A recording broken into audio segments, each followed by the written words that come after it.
Dubai. മരുഭൂമിയിലെ ഈ മഹാത്ഭുതം രാത്രിയുടെ യാമങ്ങളിൽ അതിന്റെ എല്ലാ പ്രതാപത്തോടും കൂടി ഉണർന്നു നിൽക്കുകയാണ്. ബുർജ് ഖലീഫയുടെ വെള്ളി വെളിച്ചം നഗരത്തിന് കാവൽ നിൽക്കുന്നു. ആകാശം മുട്ടുന്ന കെട്ടിടങ്ങളുടെയും മിന്നിത്തിളങ്ങുന്ന തെരുവുകളുടെയും പിന്നാമ്പുറത്ത് ലോകത്തിലെ ഏറ്റവും സുരക്ഷിതമായ ഈ നഗരം ഒരു ഭീകരമായ വേട്ടയാടലിന് സാക്ഷിയാകാൻ പോവുകയാണെന്ന് ആരും അറിഞ്ഞില്ല. 2010 ജനുവരി 19.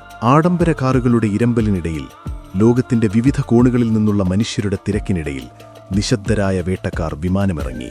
അവർക്ക് പല മുഖങ്ങളായിരുന്നു, പല രാജ്യങ്ങളുടെ പാസ്പോർട്ടുകളായിരുന്നു. പക്ഷേ അവരെയെല്ലാം കോർത്തിണക്കിയ ഒരേയൊരു ചരട് ഇസ്രയേലിന്റെ ചാരസംഘടനയായ മൊസാദായിരുന്നു. ഒരു തുള്ളി രക്തം പോലും വീഴ്ത്താതെ, ഒരു വെടിയൊച്ച പോലും കേൾപ്പിക്കാതെ, ഇലക്ട്രോണിക് കണ്ണുകളെ കബളിപ്പിച്ചുകൊണ്ട് അവർ ആ രാത്രിയെ ചോരയിൽ മുക്കാൻ തയ്യാറെടുത്തു കഴിഞ്ഞിരുന്നു.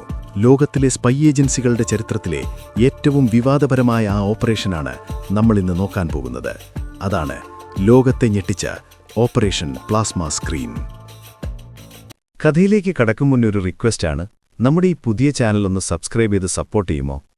മഹ്മൂദ് അൽ മബൂഹ് ഇസ്രയേലിനെ സംബന്ധിച്ചിടത്തോളം കേവലം ഒരു ശത്രുവായിരുന്നില്ല. ഹമാസിന്റെ സൈനിക വിഭാഗമായ അൽ ഖസാം ബ്രിഗേഡ്സിന്റെ സ്ഥാപകരിൽ ഒരാളായ ഇയാൾ ഇറാനിൽ നിന്ന് ഗാസയിലേക്ക് അതീവ രഹസ്യമായി ആയുധങ്ങൾ എത്തിക്കുന്നതിന്റെ സൂത്രധാരനായിരുന്നു. 1989 2 ഇസ്രയേലി സൈനികരെ തട്ടിക്കൊണ്ടുപോയി കൊലപ്പെടുത്തിയതു മുതൽ മോസാദ് ഇയാൾക്കു പിന്നാലെയുണ്ട്.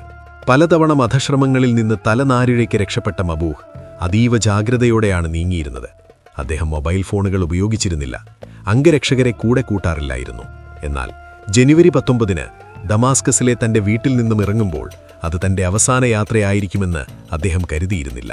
തന്റെ യാത്രകൾ അതീവ രഹസ്യമാണെന്ന് അദ്ദേഹം വിശ്വസിച്ചിരുന്നു. പക്ഷേ മാസങ്ങൾക്ക് മുൻപേ മോസാദിന്റെ സൈബർ സെൽ അദ്ദേഹത്തിന്റെ യാത്രാരേഖകൾ ചോർത്തിയിരുന്നു. അദ്ദേഹം ദുബായിലേക്ക് പറക്കാൻ തീരുമാനിച്ച നിമിഷം തന്നെ മരണത്തിന്റെ നിഴലുകൾ അദ്ദേഹത്തിന് ചുറ്റും വട്ടമിട്ടു തുടങ്ങി. പാരീസിലെ ഒരു രഹസ്യ കൺട്രോൾ റൂമിലിരുന്ന് മോസാദ് കമാൻഡർമാർ മബൂഹിന്റെ ഓരോ ചലനവും തത്സമയം വീക്ഷിച്ചു. ദുബായ് വിമാനത്താവളത്തിൽ മബൂഹ് വിമാനമിറങ്ങിയ നിമിഷം മുതൽ ഏജന്റുമാരുടെ ഒരു വലയം അദ്ദേഹത്തിന് ചുറ്റും രൂപപ്പെട്ടു. ഒരാൾ മബൂഹിനെ നിരീക്ഷിക്കുമ്പോൾ മറ്റൊരാൾ ഹോട്ടൽ ലോബിയിൽ തയ്യാറെടുപ്പുകൾ നടത്തുകയായിരുന്നു. ഇസ്രയേലിന്റെ തന്ത്രപ്രധാനമായ ശത്രുവായിരുന്നിട്ടും ദുബായ് പോലെ ഒരു വിദേശ രാജ്യത്ത് വെച്ച് തന്നെ അവർ വേട്ടയാടുമെന്ന മബൂഹ് പ്രതീക്ഷിച്ചിരുന്നില്ല എന്നതാണ് മോസാദിന് ലഭിച്ച ഏറ്റവും വലിയ മുൻതൂക്കം. മബൂഹ് ഒരു ടാക്സിയിൽ കയറി തന്റെ ലക്ഷ്യസ്ഥാനമായ ഗാർഖൂദ് ഏരിയയിലെ അൽബുസ്താൻ റൊട്ടാന ഹോട്ടലിലേക്ക് തിരിച്ചു. അപ്പോഴും തന്റെ തൊട്ടുപിന്നാലെയുള്ള കാറിൽ ഒരു സംഘം കൊലയാളികളുണ്ടെന്നോ പാരീസിലെയും വിയന്നയിലെയും സെർവറുകൾ വഴി തന്റെ ഓരോ സെക്കൻഡും നിരീക്ഷിക്കപ്പെടുന്നുണ്ടെന്നോ അദ്ദേഹം അറിഞ്ഞില്ല. ദുബായിലെ ആധുനികമായ റോഡ് ശൃംഖലകളിലൂടെയുള്ള ആ യാത്ര സത്യത്തിൽ മരണത്തിലേക്കുള്ള അവസാന ദൂരമായിരുന്നു. ഈ സംഘം വെറുമൊരു കൊലയാളി സംഘമായിരുന്നില്ല. മോസാദിലെ അതീവ രഹസ്യ വിഭാഗമായ കിഡോൺ യൂണിറ്റിലെ മികച്ച ഏജന്റുമാരായിരുന്നു ഇവർ. ഇവരാരും ഇസ്രയേലി പാസ്പോർട്ടുകൾ ഉപയോഗിച്ചില്ല. പകരം ബ്രിട്ടൻ, അയർലൻഡ്, ഫ്രാൻസ് തുടങ്ങിയ രാജ്യങ്ങളുടെ വ്യാജ പാസ്പോർട്ടുകളാണ് ഉപയോഗിച്ചത്. ഈ പാസ്പോർട്ടുകളിലെ പേരുകൾ യഥാർത്ഥ വ്യക്തികളുടേതായിരുന്നു, പക്ഷേ ഫോട്ടോകൾ ഏജന്റുമാരുടേതും. ഇസ്രയേലിൽ താമസിക്കുന്ന ഇരട്ട പൗരത്വത്തിനുള്ളവരുടെ വിവരങ്ങളാണ് മോസാദ് ഇതിനായി ചോർത്തിയത്. പാരീസ്, ഫ്രാങ്ക്ഫർട്ട്, റോം എന്നിവിടങ്ങളിൽ നിന്ന് വ്യത്യസ്ത വിമാനങ്ങളിലാണ് ഏജന്റുമാർ ദുബായിലെത്തിയത്. ആരും തമ്മിൽ നേരിട്ട് സംസാരിച്ചില്ല. എല്ലാവരും വിനോദം സഞ്ചാരികളെപ്പോലെ പെരുമാറി. ആശയവിനിമയത്തിനായി അവർ ഉപയോഗിച്ചത് ഓസ്ട്രിയ കേന്ദ്രീകരിച്ചുള്ള ഒരു എൻക്രിപ്റ്റഡ് ശൃംഖലയായിരുന്നു. സംഘത്തെ നയിച്ചിരുന്നത് പീറ്റർ എലിവിങ്ങർ എന്ന വ്യാജ പേരിലെത്തിയ ഏജന്റായിരുന്നു. ഇയാളുടെ നിർദ്ദേശാനുസരണമാണ് ഓരോരുത്തരും നഗരത്തിലെ വിവിധ ഭാഗങ്ങളിൽ നിലനിർത്തിയത്. ഓരോ ഏജന്റും വ്യത്യസ്ത ഹോട്ടലുകളിലാണ് താമസിച്ചത്. അവർക്ക് പരസ്പരം കണ്ടുമുട്ടേണ്ടി വന്നാൽ പോലും തികച്ചും അപരിചിതരെ പോലെയാണ് അവർ പെരുമാറിയത്. 6 സ്ത്രീകൾ ഉൾപ്പെടെയുള്ള ഈ സംഘം ദുബായിലെ തിരക്കിനിടയിൽ അദൃശ്യരായി ലയിച്ചു ചേർന്നു. ലോജിസ്റ്റിക്സ് ടീം, നിരീക്ഷണ സംഘം, ഘാതക സംഘം എന്നിങ്ങനെ 3 ആയിരുന്നു അവരുടെ പ്രവർത്തനം.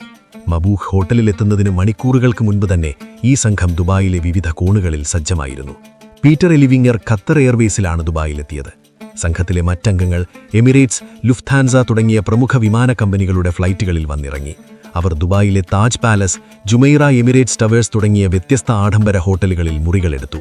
ഈ ചിതറിയ വിന്യാസം കാരണം സുരക്ഷാ ഏജൻസികൾക്ക് ഇവരെ ഒരു സംഘമായി തിരിച്ചറിയാൻ സാധ്യമല്ലായിരുന്നു. ഈ ഓപ്പറേഷനിൽ പങ്കെടുത്ത 26 ഏജന്റുമാരിൽ ചിലർ ദുബായ് പോലീസിന്റെ ശ്രദ്ധയിൽപ്പെട്ടത് അവരുടെ വേഷപക്കർച്ചകളിലെ അതീവ കൃത്യത കൊണ്ടാണ്. സംഘത്തിന്റെ തലവനെന്ന് കരുതപ്പെടുന്ന പീറ്റർ എലിവിങ്ങർ ഫ്രഞ്ച് പാസ്പോർട്ടിലാണെത്തിയത്.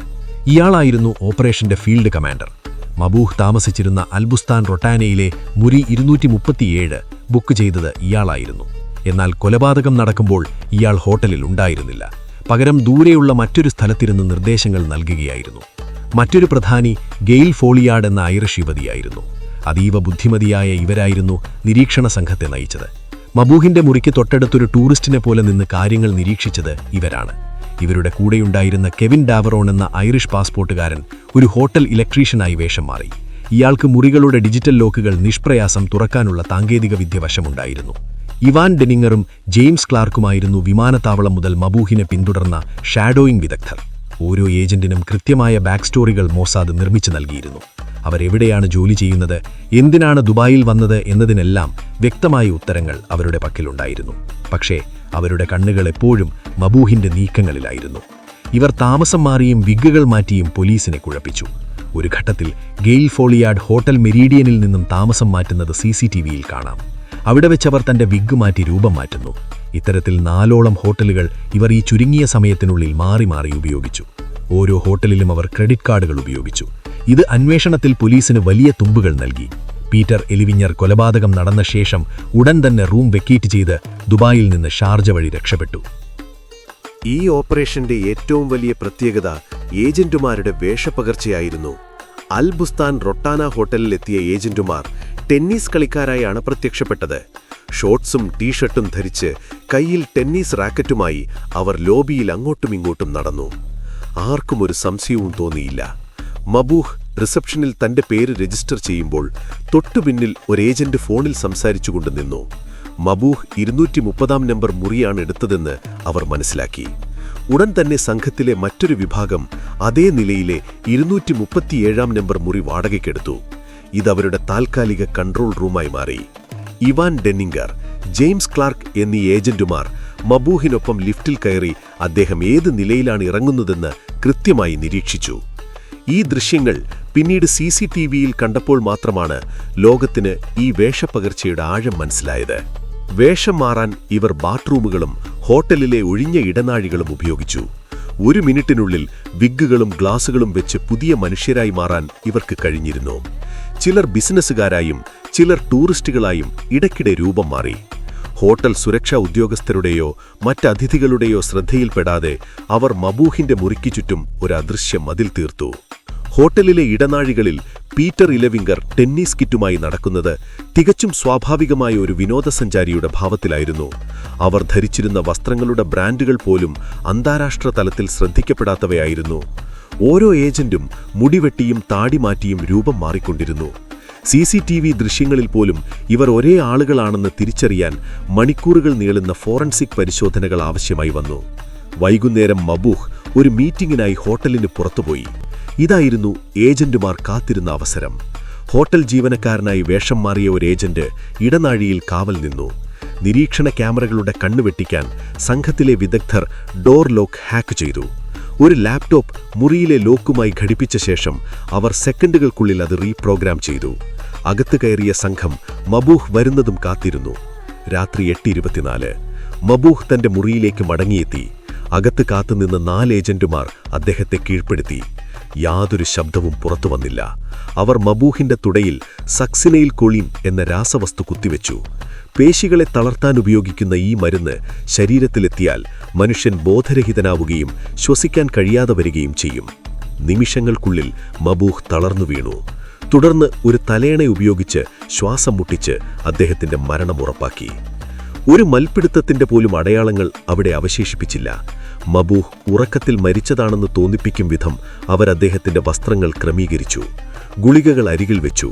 മുറി അകത്തുനിന്ന് പൂട്ടിയതാണെന്ന് തോന്നിപ്പിക്കാൻ പ്രത്യേക ഉപകരണം ഉപയോഗിച്ച് പൂട്ടി അവർ പുറത്തു കടന്നു. വെറും 20 മിനിറ്റിനുള്ളിൽ ഒരു മനുഷ്യന്റെ ആയുസ് അവർ അവസാനിപ്പിച്ചു. ഈ മരുന്നിന്റെ പ്രത്യേകത അത് ശരീരത്തിൽ പ്രവേശിച്ചു കഴിഞ്ഞാൽ ഉടൻ തന്നെ വിഘടിക്കുകയും സ്വാഭാവികമായ ഹൃദയാഘാതമാണെന്ന് തോന്നിപ്പിക്കുകയും ചെയ്യും എന്നതാണ്. എന്നാൽ ദുബായ് പോലീസിന്റെ ശാസ്ത്രീയ പരിശോധനയിൽ കുത്തിവെപ്പ് നടത്തിയ ചെറിയ പാടുകൾ കണ്ടെത്താൻ സാധിച്ചു. മബൂഹ് തന്റെ അവസാന നിമിഷങ്ങളിൽ ഒരു ചെറുത്തുനിൽപ്പിന് പോലും ആവാതെ നിശബ്ദനായി മരണം വരിക്കേണ്ടി വന്നു. ഏജന്റുമാർ തങ്ങളുടെ ഓരോ ഫിംഗർ പ്രിന്റുകളും മുറിയിൽ നിന്ന് തുടച്ചു നീക്കിയ ശേഷമാണ് സ്ഥലം വിട്ടത്. അടുത്ത ദിവസം മൃതദേഹം കണ്ടെത്തുന്നതുവരെ ലോകം ഇതൊരു കൊലപാതകമാണെന്നറിഞ്ഞില്ല. എന്നാൽ Dubai police chief ദാഹി Khalfan Tamim ഇതൊരു സാധാരണ കേസായി കണ്ടില്ല. അദ്ദേഹം നഗരത്തിലെ 1500-ലധികം ക്യാമറകളിൽ നിന്നുള്ള ആയിരക്കണക്കിന് മണിക്കൂർ ദൃശ്യങ്ങൾ അരിച്ചുപെറുക്കി. പോലീസിന്റെ അത്യാധുനിക സോഫ്റ്റ്വെയറുകൾ ഓരോ മുഖങ്ങളെയും വേർതിരിച്ചെടുത്തു. ടെന്നീസ് കളിക്കാരുടെ വേഷത്തിൽ വന്നവരും വിഗ് ധരിച്ചവരും ഒരേ ഹോട്ടലിൽ പലതവണ കണ്ടുമുട്ടുന്നത് അവർ ശ്രദ്ധിച്ചു. പോലീസിന്റെ സൈബർ സെൽ ഓരോ വിദേശ പാസ്പോർട്ടുകളുടെയും ഉത്ഭവം തേടി യാത്ര തിരിച്ചു.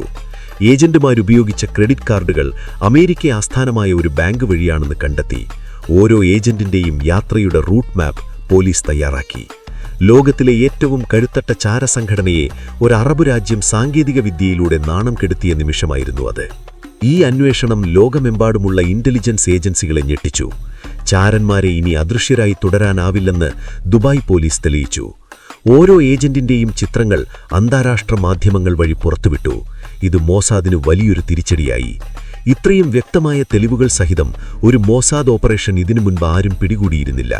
ബ്രിട്ടൻ, അയർലൻഡ്, ഓസ്ട്രേലിയ തുടങ്ങിയ രാജ്യങ്ങൾ ഇസ്രയേലിനോട് ശക്തമായി പ്രതിഷേധിച്ചു.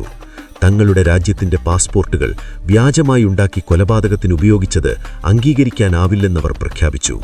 ബ്രിട്ടൻ തങ്ങളുടെ രാജ്യത്തെ ഇസ്രയേൽ നയതന്ത്ര പ്രതിനിധിയെ പുറത്താക്കി. അന്താരാഷ്ട്ര തലത്തിൽ ഇസ്രയേൽ ഒറ്റപ്പെട്ടു. മോസാദ് ഈ സംഭവത്തിൽ ഒരിക്കലും ഓഫീഷ്യലായി പ്രതികരിച്ചിട്ടില്ലെങ്കിലും ലോകത്തിനു മുന്നിൽ അവരുടെ രഹസ്യ നീക്കങ്ങൾ തുറന്നുകാട്ടപ്പെട്ടു. ഈ ഓപ്പറേഷൻ ഇന്നും ലോകത്തിലെ ഇൻവെസ്റ്റിഗേറ്റീവ് ഏജൻസികൾക്കൊരു പാഠപുസ്തകമാണ്. നമ്മളുടെ ഈ വീഡിയോ ഇഷ്ടമായെങ്കിൽ ചാനൽ സബ്സ്ക്രൈബ് ചെയ്ത് സപ്പോർട്ട് ചെയ്യാമോ? കൂടാതെ മറ്റു കൂട്ടുകാരിലേക്കും എത്തിക്കുമോ?